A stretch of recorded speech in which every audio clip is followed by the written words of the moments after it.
My mom called me, and she goes, "Hey, the fertilizer plant's on fire." So I took a step outside, and I saw like the flames going all over the place. And about probably 5 minutes after I saw the fire, I saw the explosion happen and then the mushroom cloud, and then approximately 3 to 5 seconds after that is whenever I felt the shock wave from the explosion.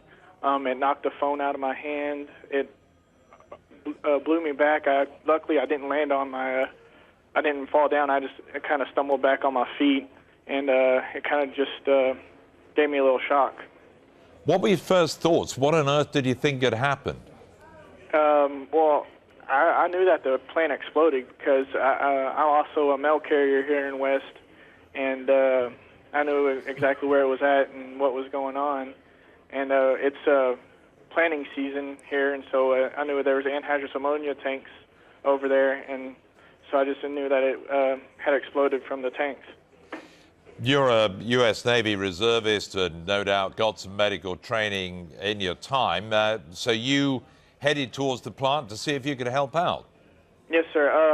I called my boss, told her what was going on, and I waited for her to get here because I was the only one in the restaurant at the time. The other workers had gone to make sure that their families were okay, and so I waited for her to get there. And then whenever she did, I went as far as I could, and the far as I could get was the high school, was where they were initially set up a triage type area where they were coming in with patients and victims from the blast. It was mostly just the local firefighters who didn't get hurt from the blast. I mean, they got hurt, but they didn't get killed.